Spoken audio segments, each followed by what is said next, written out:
ನಮಸ್ಕಾರ. ಆರೋಗ್ಯವೇ ಭಾಗ್ಯ ವಿಶೇಷ ಕಾರ್ಯಕ್ರಮಕ್ಕೆ ಸ್ವಾಗತ. ನಾನು ದಿವ್ಯಶ್ರೀ ದಾಸ್. ಆರೋಗ್ಯವೇ ಭಾಗ್ಯ ಅಂತ ಹೇಳ್ತೀವಿ, ಆದರೆ ಬದಲಾಗ್ತಾ ಇರುವಂತಹ ನಮ್ಮ ಜೀವನ ಶೈಲಿಯಿಂದಾಗಿ ಸಾಕಷ್ಟು ಆರೋಗ್ಯದ ಸಮಸ್ಯೆ ಅನ್ನೋದು ಏರಿಕೆ ಆಗ್ತಾ ಇದೆ. ಅದರಲ್ಲಿಯೂ ಪ್ರಮುಖವಾಗಿ ಥೈರಾಯ್ಡ್ ಸಮಸ್ಯೆ ಎಲ್ಲರನ್ನ ಕಾಡ್ತಾ ಇದೆ. ಹಾಗಾದ್ರೆ ಥೈರಾಯ್ಡ್ ಸಮಸ್ಯೆ ಅಂದ್ರೆ ಏನು, ಯಾಕೆ ಈ ಸಮಸ್ಯೆ ಉಂಟಾಗುತ್ತೆ, ಜೊತೆಗೆ ಇದಕ್ಕೆ ಇರತಕ್ಕಂತಹ ಪರಿಹಾರಗಳೇನು ಅಂತ ತಿಳಿಸಿಕೊಡಲು ಹೋಮಿಯೋಕೇರ್ ಇಂಟರ್ನ್ಯಾಷನಲ್ ತಜ್ಞ ವೈದ್ಯರಾಗಿರುವಂತಹ ಡಾಕ್ಟರ್ ರೇಷ್ಮಾ ಅವರು ಇವತ್ತು ನಮ್ಮ ಜೊತೆಗೆ ಕಾರ್ಯಕ್ರಮದಲ್ಲಿದ್ದಾರೆ. ಸೊ ಬನ್ನಿ ಅವರನ್ನ ಕಾರ್ಯಕ್ರಮಕ್ಕೆ ವೆಲ್ಕಮ್ ಮಾಡೋಣ. ನಮಸ್ತೆ ಡಾಕ್ಟರ್, ಕಾರ್ಯಕ್ರಮಕ್ಕೆ ಸ್ವಾಗತ. Thank you. ಓಕೆ ಡಾಕ್ಟರ್, ಇನ್ನು ಇತ್ತೀಚಿನ ದಿನಗಳಲ್ಲಿ ಥೈರಾಯ್ಡ್ ಸಮಸ್ಯೆ ಅನ್ನೋದು ಎಲ್ಲರನ್ನ ಕಾಡ್ತಾ ಇದೆ. ಹಾಗಾದ್ರೆ ಏನಿದು ಥೈರಾಯ್ಡ್ ಅಂದ್ರೆ, ಯಾಕೆ ಈ ಸಮಸ್ಯೆ ಉಂಟಾಗತ್ತೆ? ಥೈರಾಯ್ಡ್ ಸಮಸ್ಯೆ ಬಗ್ಗೆ ಮಾತಾಡಲಿಕ್ಕೆ ಮುಂಚೆ ಥೈರಾಯ್ಡ್ ಗ್ರಂಥಿ ಬಗ್ಗೆ ಮಾತಾಡ್ತೀನಿ. ಥೈರಾಯ್ಡ್ ಗ್ರಂಥಿ ಅಂತ ಇರೋದು ನಮ್ಮ ಕತ್ತಿಗೆ ಮುಂಭಾಗದಲ್ಲಿ ಒಂದು ಬಟರ್ಫ್ಲೈ ಶೇಪಲ್ಲಿ ಇರೋ ಅಂಥ ಒಂದು ಗ್ರಂಥಿನ ನಾವು ಥೈರಾಯ್ಡ್ ಅಂತ ಹೇಳ್ತೀನಿ. ಸೊ ಈ ಥೈರಾಯ್ಡ್ ಗ್ರಂಥಿಗೆ ಬರೋ ಅಂಥ ಸಮಸ್ಯೆಗಳಿಗೆ ನಾವು ಥೈರಾಯ್ಡ್ ಸಮಸ್ಯೆಗಳಂತ ಹೇಳ್ತೀನಿ. ಇವಾಗ ಟೈಪ್ಸ್ ಬಗ್ಗೆ ಎಲ್ಲ ಬಂದಾಗ ನಮಗೆ ಹೈಪರ್ ಥೈರಾಯ್ಡ್ ಅಂತಲೂ ಇರುತ್ತೆ, ಆಮೇಲೆ ಹೈಪೋಥೈರಾಯ್ಡ್ ಅಂತಲೂ ಇರುತ್ತೆ. ಓಕೆ, ಇನ್ನು ಥೈರಾಯ್ಡ್ ಸಮಸ್ಯೆ ಇದೆ ಅಂತ ಹೇಳಿ ಗೊತ್ತಾಗೋದು ಹೇಗೆ ಅಂತ ಹೇಳಿದ್ರೆ ಅದಕ್ಕೆ ಇರ್ತಕ್ಕಂತಹ ಸಿಂಪ್ಟಮ್ಸ್ಗಳ ಬಗ್ಗೆ ತಿಳಿಸ್ಕೊಡೋದಾದ್ರೆ ಡಾಕ್ಟರ್? ಇವಾಗ ಸಿಂಪ್ಟಮ್ಸ್ ಬಗ್ಗೆ ಇದು ಮಾಡಲಿಕ್ಕೆ ಮುಂಚೆ ನಾನು ಹೈಪರ್ ಥೈರಾಯ್ಡ್ ಏನಂತ ಹೇಳ್ಕೊಡ್ತೀನಿ. ಸೊ ಹೈಪರ್ ಥೈರಾಯ್ಡ್ ಏನಂದರೆ ನಮ್ಮದು ಹಾರ್ಮೋನ್ಸ್ದು ಉತ್ಪತ್ತಿ ಬಂದು ಹೆಚ್ಚಾಗಿ ಜಾಸ್ತಿ ಆಗಿರೋ ಅಂಥ ಕಂಡೀಷನಿಗೆ ನಾವು ಹೈಪರ್ ಥೈರಾಯ್ಡ್ ಅಂತ ಹೇಳ್ತೀನಿ. ಆಮೇಲೆ ಹೈಪೋಥೈರಾಯ್ಡಲ್ಲಿ ಹೇಗೆ ಆಗುತ್ತೆ ಅಂದರೆ ಹಾರ್ಮೋನ್ದ ಉತ್ಪತ್ತಿ ಬಂದು ನಮಗೆ ಸಾಕಷ್ಟು ಅಮೌಂಟಿಂದ ಕೆಳಗಡೆ ಬರ್ತಾರೆ, ಅಂದರೆ ಕಮ್ಮಿ ಇದ್ದಾಗ ಅದಕ್ಕೆ ನಾವು ಹೈಪೋಥೈರಾಯ್ಡ್ ಸಮಸ್ಯೆಗಳಂತ ಹೇಳ್ತೀನಿ. ಸೊ ಇವಾಗ ರೋಗ ಲಕ್ಷಣಗಳಂದರೆ ಸಿಂಪ್ಟಮ್ಸ್ ಬಗ್ಗೆ ಮಾತಾಡಿದರೆ ಈ ಎರಡು ಕಂಡೀಷನಲ್ಲಿನೂ ಸಿಂಪ್ಟಮ್ಸ್ ಬಂದಾಗ ಅದು ಎರಡು ಡಿಫ್ರೆಂಟ್ ಆಪೋಸಿಟ್ ಆಗಿರುತ್ತೆ. ಇವಾಗ ಎಕ್ಸಾಂಪಲ್ ನೋಡಿದರೆ ಹೈಪೋಥೈರಾಯ್ಡ್ ಸಮಸ್ಯೆಗಳಲ್ಲಿ ನಮ್ಮ ಸಿಂಪ್ಟಮ್ಸ್ ಬಗ್ಗೆ ನೋಡಿದರೆ ಅದರಲ್ಲಿ ನಮ್ಮದು ಹಾರ್ಟ್ ರೇಟ್ ಬಂದು ತುಂಬ ಕಡಿಮೆ ಆಗುವಂಥ, ಅದಕ್ಕೆ ನಾವು ಬ್ರಾಡಿಕಾರ್ಡಿಯಾ ಅಂತ ಹೇಳ್ತೀನಿ. ಆಮೇಲೆ ನಮಗೆ ಕೂದಲು ಉದುರು ಅಂತ ಅಂದರೆ ಹೇರ್ ಫಾಲ್ ಬಗ್ಗೆ ಮಾತಾಡ್ತೀನಿ. ಹೇರ್ ಫಾಲ್ ಬಂದಾಗ ಹೇಗೆ ಆಗುತ್ತೆ ಅಂದರೆ ಒಂದು ದಿನಕ್ಕೆ ಒಂದು 100 ಸ್ಟ್ರ್ಯಾಂಡ್ಸಿಂದ ಮೇಲೆ ಇರುವ ಹೇರ್ ಫಾಲ್ ಬಂದಾಗ ಅದಕ್ಕೆ ನಾವು ಹೈಪೋಥೈರಾಯ್ಡಲ್ಲಿ ಒಂದು ಲಕ್ಷಣ ಅಂತ ಹೇಳ್ತೀನಿ. ಆಮೇಲೆ ಇನ್ನೊಂದು ವೆಯ್ಟ್ ಬಂದು ಗೇನ್ ಆಗೋದಂತ, ಅಂದರೆ ನಾವು ಸ್ವಲ್ಪ ಊಟ ತಿಂದ್ರೂ ನಮಗೆ ಹೆಚ್ಚಾಗಿ ಜಾಸ್ತಿ ಸಡನ್ ಆಗಿ ವೆಯ್ಟ್ ಗೇನ್ ಅಂತ ಒಂದು ಕಾಣ್ಬೋದು. ಆಮೇಲೆ ಈ ವೆಯ್ಟ್ ಗೇನಿಂದ ಏನಾಗುತ್ತೆ ಅಂದರೆ ನಮಗೆ ಕಾನ್ಸ್ಟಿಪೇಷನ್ ಅಂತ ಒಂದು ಗ್ಯಾಸ್ಟ್ರೋ ಇಂಟೆಸ್ಟೈನಲ್ ಸಿಂಪ್ಟಮ್ಸ್ ನೋಡಿದರೆ ನಮಗೆ ಕಾನ್ಸ್ಟಿಪೇಷನ್ ಅಂತ ಒಂದು ಬರೋದಕ್ಕೆ ಇರುತ್ತೆ. ಆಮೇಲೆ ನಮ್ಮದು ಪ್ರಾಪರಾಗಿ ಡೈಜೆಷನ್ ಆಗೋಲ್ಲ ಅಂತ ಆ ಥರ ಗ್ಯಾಸ್ಟ್ರೈಟಿಸ್ ಅಂತ ಒಂದು ಸಮಸ್ಯೆಗಳು ಕೂಡ ನಾವು ಕಾಣ್ಬರ್ಬೋದು ಹೈಪೋಥೈರಾಯ್ಡಲ್ಲಿ. ಅದೇ ನಾವು ಹೈಪರ್ ಥೈರಾಯ್ಡಲ್ಲಿ ನೋಡ್ತಾ ನಮಗೆ ಹಾರ್ಟ್ ರೇಟ್ ಬಂದು ಇನ್ನೂ ಜಾಸ್ತಿಯಾಗಿ ಕಾಣುತ್ತೆ, ಅಂದರೆ ಟಕಿಕಾರ್ಡಿಯಾ ಅಂತ ಹೇಳ್ತೀನಿ. ಸೊ ಅದರಲ್ಲಿ ಹಾರ್ಟ್ ಬೀಟ್ ಬಂದು ಮೋರ್ ದೆನ್ ಒಂದು 100, ನಮಗೆ 80 to 100 ಬೀಟ್ಸ್ ಅಂತ ಒಂದು ನಾರ್ಮಲ್ ಆಗಿ ಇಟ್ಟರೆ 100 ಬೀಟ್ಸ್ಗಿಂತ ಜಾಸ್ತಿ ಬರುವಾಗ ನಾವು ಅದಕ್ಕೆ ಟಕಿಕಾರ್ಡಿಯಾ ಅಥವಾ ಹಾರ್ಟ್ ಬೀಟ್ನ ಜಾಸ್ತಿ ಆಗೋ ಕಂಡೀಷನ್ ಅಂತ ಹೇಳ್ತೀನಿ. ಸೊ ಅದರಲ್ಲಿ ಟಕಿಕಾರ್ಡಿಯಾ ಅಂತ ಒಂದು ಸಿಂಪ್ಟಮ್ಸ್ನ ನಾವು ಕಾಣ್ಬರ್ಬೋದು. ಆಮೇಲೆ ನಮ್ಮದು ಹಸಿವು ಜಾಸ್ತಿಯಾಗಿ ಕಾಣಿಸುತ್ತೆ, ಆಮೇಲೆ ನಾವು ಜಾಸ್ತಿಯಾಗಿ ಊಟನೂ ತಿನ್ನುತ್ತೆ, ಬಟ್ ಆದ್ರೂ ನಮ್ಮದು ವೆಯ್ಟ್ ಲಾಸ್ನ ನಾವು ಕಾಣಿಸುತ್ತೆ. ಆಮೇಲೆ ಅದರಲ್ಲಿ ನಮಗೆ ಲೂಸ್ ಮೋಷನ್ ಕಾಣಿಸುತ್ತೆ, ಅಂದರೆ ಪದೇ ಪದೇಗೆ ನಾವು ವಾಶ್ರೂಮ್ ಟಾಯ್ಲೆಟ್ ಹೋಗಬೇಕು ಅಂತ ಅನಿಸುತ್ತೆ. ಸೊ ಲೂಸ್ ಮೋಷನ್ ಅಂತ ಒಂದು ಸಿಂಪ್ಟಮ್ ಬರುತ್ತೆ. ಆಮೇಲೆ ಹೈಪರ್ ಥೈರಾಯ್ಡ್ ಬಂದಾಗ ಜಾಸ್ತಿ ಬೆವರೋದು, ಅಂದರೆ ಏನು ಹೇಳೋದು, ಸ್ವೆಟ್ಟಿಂಗ್ ಸ್ವಲ್ಪ ಜಾಸ್ತಿಯಾಗಿ ಕಾಣಿಸುತ್ತೆ. ಆಮೇಲೆ ಇನ್ನೊಂದು ನಮ್ಮದು ಹೇರ್ ಬಗ್ಗೆ ನೋಡಿದರೆ ಹೇರ್ ಫಾಲ್ ಎರಡದ್ರಲ್ಲಿನೂ ನಾವು ಕಾಣ್ಬೋದು, ಹೈಪರಲ್ಲಿನೂ ಕಾಣಿಸುತ್ತೆ. ಬಟ್ ಹೈಪರ್ ಥೈರಾಯ್ಡಲ್ಲಿನೂ ನಮಗೆ ಹೇರ್ ಸ್ಟ್ರ್ಯಾಂಡ್ಸ್ ಬಂದು ಮೋರ್ ದೆನ್ 100 ಸ್ಟ್ರ್ಯಾಂಡ್ಸಿನ ಹೇರ್ ಫಾಲ್ ಕೂಡ ನಾವು ಕಾಣ್ಬೋದು. ಓಕೆ, ಇನ್ನು ಥೈರಾಯ್ಡ್ ಸಮಸ್ಯೆ ಏನಾದರೂ ಜೆನೆಟಿಕಲ್ ಫ್ಯಾಕ್ಟರಿಂದ ಕೂಡ ಬರಬಹುದಾ? ಇಫ್ ಜೆನೆಟಿಕಲ್ ಫ್ಯಾಕ್ಟರಿಂದ ಬಂದರೆ ಹೇಗೆ ಅಂತ ಹೇಳಿ ಟ್ರೀಟ್ಮೆಂಟನ್ನು ಯಾವ ರೀತಿ ಕೊಡ್ತೀರಾ? ಇವಾಗ ನಾವು ಫಸ್ಟು ಹಿಸ್ಟ್ರಿ ಕೇಳ್ತೀವಿ. ಇವಾಗ ಥೈರಾಯ್ಡ್ ಸಮಸ್ಯೆ ಬಂದಾಗ ಅವರಿಗೆ ಪ್ರಾಪರಾಗಿ ಗೊತ್ತಾಗಲ್ಲ, ಯಾಕೆಂದರೆ ಅವರು ಸಿಂಪ್ಟಮ್ಯಾಟಿಕ್ ಆಗಿ ಬಂದಾಗ ಅವರು ಬಂದು ಕನ್ಸಲ್ಟ್ ಮಾಡ್ತಾರೆ. ಸೊ ಅದರಲ್ಲಿ ಫಸ್ಟು ನಾವು ಕನ್ಸಲ್ಟ್ ಮಾಡಿದಾಗ ಫಸ್ಟ್ ಅವರಿಗೆ ಜೆನೆಟಿಕ್ ಹಿಸ್ಟ್ರಿ ಬಗ್ಗೆ, ಅಂದರೆ ಫ್ಯಾಮಿಲಿ ಹಿಸ್ಟ್ರಿ ಬಗ್ಗೆ ಹೇಳ್ತೀನಿ. ಯಾಕೆಂದರೆ ಇವಾಗ ಫ್ಯಾಮಿಲಿ ಟ್ರೀಯಲ್ಲಿ ಅವರದ್ದು ಅಪ್ಪ ಅಮ್ಮ ಆಗಲಿ, ಅಪ್ಪಂದು ನಿಯರೆಸ್ಟ್ ಇರೋ ಫ್ಯಾಮಿಲಿ ಮೆಂಬರ್ಸ್ ಆಗಲಿ, ಇವನ್ ಅಮ್ಮಂದಾಗಲಿ, ಸೊ ಅದಕ್ಕೆ ಅದು ಒಂದು ಫ್ಯಾಕ್ಟರ್ ಅಂತ ಹೇಳ್ತೀನಿ. ಸೊ ಹಾಗಾಗಿ ಇದ್ದಾಗ ನಮ್ಮ ಮೆಡಿಕೇಷನ್ಸ್ ಕೂಡ ಆ ರೀತಿ ಸ್ವಲ್ಪ ವೇರಿಯೇಷನ್ ಬರುತ್ತೆ. ಯಾಕೆಂದರೆ ಫ್ಯಾಮಿಲಿ ಹಿಸ್ಟ್ರಿ ಇದ್ದರೆ ನಾವು ಅದಕ್ಕೆ ಅವರದ್ದು ಆ ಟ್ರೈಟ್ಸ್ನ ನಾವು ಟ್ರೀಟ್ ಮಾಡಬೇಕಾಗುತ್ತೆ. ಸೊ ಅದಕ್ಕೆ ಟ್ರೀಟ್ಮೆಂಟಲ್ಲಿ ಬಂದಾಗ ಹೋಮಿಯೋಪತಿಯಲ್ಲಿ ಈ ರೀತಿ ವೇರಿಯೇಷನ್ ಬರುತ್ತೆ ಮೆಡಿಸಿನ್ಸಲ್ಲಿ. ಓಕೆ ಡಾಕ್ಟರ್, ಜೆನೆಟಿಕಲ್ ಫ್ಯಾಕ್ಟರ್ ಇದ್ದಾಗ ಹೇಗೆ ಹೋಮಿಯೋ ಕೇರ್ನಲ್ಲಿ ಟ್ರೀಟ್ಮೆಂಟನ್ನು ನೀವು ಕೊಡ್ತೀರಾ ಅಂತ ತಿಳಿಸ್ಕೊಟ್ಟಿದ್ದೀರಾ. ಇನ್ನು ಓವರಾಲ್ ಥೈರಾಯ್ಡ್ ಸಮಸ್ಯೆ ಇದೆ ಅಂತ ಬಂದಾಗ ನಿಮ್ಮ ಹೋಮಿಯೋ ಕೇರ್ನಲ್ಲಿ ಯಾವ ರೀತಿಯ ಚಿಕಿತ್ಸೆಯನ್ನು ಕೊಡ್ತೀರಾ? ಇವಾಗ ಥೈರಾಯ್ಡ್ ಸಿಂಪ್ಟಮ್ಸ್ ಆಗಿ ಬಂದಾಗ ಫಸ್ಟು ಪೇಷಂಟ್ನ ಕೇಸ್ ಹಿಸ್ಟ್ರಿ ಅಂತ ತೆಗೋತೀವಿ. ಕೇಸ್ ಹಿಸ್ಟ್ರಿ ತೆಗೋತೀನಿ ಯಾಕೆ ಅಂದರೆ ಅವರಿಗೆ ಯಾಕೆ ಈ ರೀತಿ ಇರುವ ಕಾಯಿಲೆ ಬಂದಿದೆ, ಸೊ ದಟ್ ಕಾಸ್ ಬಂದು ನಾವು ತುಂಬ ಇಂಪಾರ್ಟೆಂಟ್ ಆಗಿರುತ್ತೆ. ಅದೇ ಇವಾಗ ಫ್ಯಾಮಿಲಿ ಹಿಸ್ಟ್ರಿಯಿಂದ ಬಂದಿದ್ರಾ ಅಥವಾ ನಿಮ್ಮದು ಲೈಫ್ ಸ್ಟೈಲಿಂದ ಬಂದಿದ್ರಾ ಅಥವಾ ಬೇರೆ ಏನಾದರೂ ಕಾರಣಕ್ಕೆ ಬಂದಿದ್ರಾ ಅಂತ ನೋಡಬೇಕು. ಆಮೇಲೆ ಅದನ್ನು ನೋಡಿ ಆ ಕಾರಣನ ತಿಳಿಸ್ಬಿಟ್ಟು ಅದಕ್ಕೆ ಇರುವ ಪ್ರಾಪರ್ ಆಗಿ ಇರೋ ಟ್ರೀಟ್ಮೆಂಟ್ನ ನಾವು ಕೊಡಬೇಕಾಗುತ್ತೆ. ಜೊತೆಯಲ್ಲಿ ಅವರದ್ದು ಕ್ಯಾರೆಕ್ಟರ್ಸ್ ಇರುತ್ತೆ, ಒಂದೊಂದು ಪೇಷಂಟು ಡಿಫ್ರೆಂಟ್ ಆಗಿರುತ್ತೆ. ಸೊ ಅವರದ್ದು ಮೆಂಟಲ್ ಸಿಂಪ್ಟಮ್ಸ್ನ ಅನಲೈಸ್ ಮಾಡಬೇಕು, ಅವರದ್ದು ಜನರಲ್ ಸಿಂಪ್ಟಮ್ಸ್ನ ಅನಲೈಸ್ ಮಾಡಬೇಕು. ಸೊ ಇದೆಲ್ಲ ನಾವು ಅನಲೈಸ್ ಮಾಡಿ ನಾವು ಹೋಮಿಯೋ ಕೇರಲ್ಲಿ ಒಂದೊಂದು ಪೇಷಂಟಿಗೆ ಸ್ಪೆಸಿಫಿಕ್ ಇರುವಂಥ ರೀತಿಯಲ್ಲಿ ಮೆಡಿಸಿನ್ಸ್ನ ಕೊಡ್ತೀವಿ. ಸ್ಪೆಸಿಫಿಕ್ ಅಂತ ಹೇಳಿದರೆ ಕಾನ್ಸ್ಟಿಟ್ಯೂಷನಲ್ ವೇ ಆಫ್ ಟ್ರೀಟ್ಮೆಂಟ್ ಅಂದರೆ ಒಂದೊಂದು ಪೇಷಂಟಿಗೆ ಮೆಡಿಸಿನ್ಸ್ ಕೂಡ ಡಿಫ್ರೆಂಟ್ ಆಗಿರುತ್ತೆ. ಇವಾಗ ಒಂದು 10 ಪೇಷಂಟ್ ಥೈರಾಯ್ಡ್ ಆಗಿ ಬಂದ್ರೂ 10 ಪೇಷಂಟಿಗೇನು ನಾವು ಒಂದೇ ಥರ ಇರೋ ಮಾತ್ರನ ಕೊಡಲ್ಲ. ಯಾಕೆ ಅಂದರೆ 10 ಪೇಷಂಟಿಗೇನು ಮೆಡಿಸಿನ್ಸ್ ಬೇಕು ಅಂತ ಇರೋ ಕಂಡೀಷನ್ಸ್ ವೇರಿ ಇರುತ್ತೆ. ಯಾಕೆಂದರೆ ಒಂದೊಂದು ಪೇಷಂಟಲ್ಲಿ ಸಿಂಪ್ಟಮ್ಯಾಟಿಕ್ ನೋಡಿದ್ರೂ ಡಿಫ್ರೆಂಟ್ ಇರುತ್ತೆ, ಆಮೇಲೆ ಅವ್ರದ್ದು ಕ್ಯಾರೆಕ್ಟರ್ಸ್ ಡಿಫ್ರೆಂಟ್ ಇರುತ್ತೆ, ಅವರಿಗೆ ಯಾಕೆ ಈ ರೀತಿ ಇರೋ ಕಾಯಿಲೆ ಬಂದಿರೋದನ್ನು ಕೂಡ ಡಿಫ್ರೆಂಟ್ ಇರುತ್ತೆ. ಸೊ ಅದೆಲ್ಲ ನಾವು ಅನಲೈಸ್ ಮಾಡಿ ಒಂದೊಂದು ಪೇಷಂಟಿಗೆ ಡಿಫ್ರೆಂಟ್ ಆಗಿರುವ ಕಾನ್ಸ್ಟಿಟ್ಯೂಷನಲ್ ವೇ ಆಫ್ ಟ್ರೀಟ್ಮೆಂಟ್ನ ನಾವು ಪ್ರೊವೈಡ್ ಮಾಡ್ತೀವಿ. ಓಕೆ, ಇನ್ನು ಥೈರಾಯ್ಡ್ ಸಮಸ್ಯೆ ಬಂದಿದೆ ಅಂತ ಹೇಳಿ ಬೇರೆ ಕಡೆ ಅವರು ಟ್ರೀಟ್ಮೆಂಟನ್ನು ತಗೊಳ್ತಾ ಇರ್ತಾರೆ, ಬೇರೆ ಹಾಸ್ಪಿಟಲ್ ಕಡೆ. ಸೊ ಸಡನ್ ಆಗಿ ಹೋಮಿಯೋ ಕೇರ್ಗೆ ಅವರು ಸ್ವಿಚ್ ಆನ್ ಆಗಬಹುದಾ ಅಥವಾ ಇದರಿಂದ ಏನಾದರೂ ಸಮಸ್ಯೆ ಉಂಟಾಗುತ್ತಾ ಡಾಕ್ಟರ್? ಇವಾಗ ಅಂತ ಹೇಳೋದು ಅದು ಕನ್ವೆನ್ಷನಲ್ ವೇ ಆಫ್ ಟ್ರೀಟ್ಮೆಂಟಲ್ಲಿ ಆಲ್ರೆಡಿ ಮೆಡಿಸಿನ್ಸ್ ತಗೋತಾ ಇರ್ತಾರೆ. ಸೊ ಆ ಮೆಡಿಸಿನ್ಸ್ನ ನಾವು ಸಡನ್ ಆಗಿ ಸ್ಟಾಪ್ ಮಾಡಿಸಲ್ಲ. ಯಾಕೆಂದರೆ ಅವರ ಬಾಡಿಯಲ್ಲಿ ಒಂದು ಡಿಪೆಂಡೆನ್ಸಿ ತೋರಿಸುತ್ತೆ. ಸೊ ಆ ಡಿಪೆಂಡೆನ್ಸಿನ ನಾವು ಸಡನ್ ಆಗಿ ವಿತ್ಡ್ರಾ ಮಾಡಿದರೆ ಪೇಷಂಟಿಗೆ ವಿತ್ಡ್ರಾವಲ್ ಸಿಂಪ್ಟಮ್ಸ್ ಥರ ಪ್ರೊಡ್ಯೂಸ್ ಆಗುತ್ತೆ. ಸೊ ಅದಕ್ಕೆ ನಾವು ಸಡನ್ ಆಗಿ ಆ ಮೆಡಿಸಿನ್ಸ್ನ ವಿತ್ಡ್ರಾ ಮಾಡಲ್ಲ.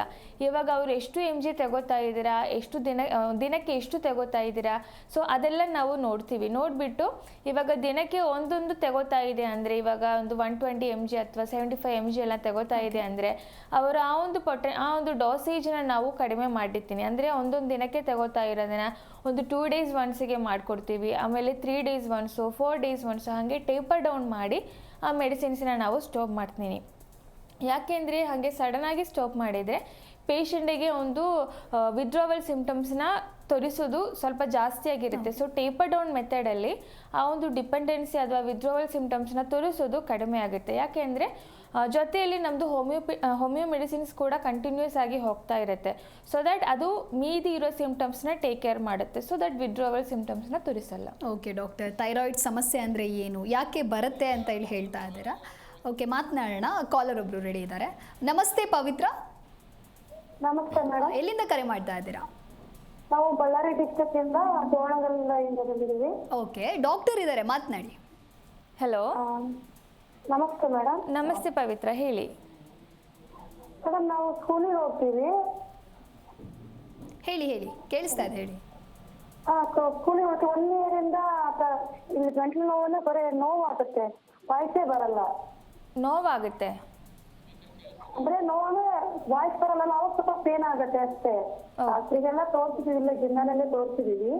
ಸಂಜೀವನಿ ಅಂತ ಹಾಸ್ಪಿಟಲ್ ಇದೆ ಬೆಟ್ಟು, ಏನು ಇಲ್ಲ ಅಂತ ಹೇಳಿದ್ರು. ಬಟ್ ಅದು ಟಾಬ್ಲೆಟ್ ಎಲ್ಲ ನುಂಗಿದ್ಮೇಲೆಲ್ಲ ಚೆನ್ನಾಗಾಯ್ತು. ಮತ್ತಿನ್ನು ಪದೇ ಇದು ವಾಯ್ಸ್ ಚೇಂಜ್ ಆಗ್ತಾ ಇರುತ್ತೆ. ಓಕೆ, ತಾವು ಏನು ಮೆಡಿಸಿನ್ಸ್ ಹಾಕಿದ್ರಾ ನೀವು? ಹಾ ಮೇಡಮ್. ಏನು ಮೆಡಿಸಿನ್ಸ್ ಹಾಕಿದ್ರಾ ನೀವು ಗಂಟ್ಲು ನೋವು ಬಂದಾಗ? ಏನಿಲ್ಲ, ಹಾಟ್ ವಾಟರ್ ಕುಡಿತೀನಿ. ಯಾವುದು? ಹಲೋ ಮೇಡಮ್, ಕೇಳಿಸ್ತಿದ್ಯಾ? ಕೇಳಿಸ್ತಾ ಇದೆ, ಹೇಳಿ. ಯಾವ ಮೆಡಿಸಿನ್ಸ್ ಹಾಕಿದ್ರಾ ನೀವು? ಮೆಡಿಸಿನ್ ಅಂದ್ರೆ ಒಂದು ಟಾಬ್ಲೆಟ್ ಕೊಟ್ಟಿದ್ರು ಮೇಡಮ್, ಅದು ಒಂದು 10 ದಿನ ಕೊಟ್ಟಿದ್ರು, ಆಮೇಲೆ ನಮ್ಗೆ. ಓಕೆ, ನಿಮ್ಗೆ ಥೈರಾಯ್ಡ್ ಸಮಸ್ಯೆಗಳ ಬಗ್ಗೆ ಏನಾದ್ರು? ಚೆನ್ನಾಗಾಯ್ತು, ಬಟ್ ಪದೇ ವಾಯ್ಸ್ ಹೋಗ್ತಾ ಇರುತ್ತೆ. ಅವ್ರು ಅಂದಾಗ ಏನಿಲ್ಲಮ್ಮ, ಥೈರಾಯ್ಡ್ ಇಲ್ಲ, ಏನಿಲ್ಲ ಅಂತ ಅಂದಿದ್ರು. ಓಕೆ, ನಿಮಗೆ ಗಂಟ್ಲು ಕಡೆ ಏನಾದರೂ ಗಂಟು ಥರ ಏನಾದರೂ ಇದೆಯಾ? ಏನಾದರೂ ಸ್ವೆಲ್ಲಿಂಗ್ ಏನಾದರೂ ಇದೆಯಾ? ಏನಿಲ್ಲ ಮೇಡಮ್. ಏನಿಲ್ಲ ಅಲ್ಲ?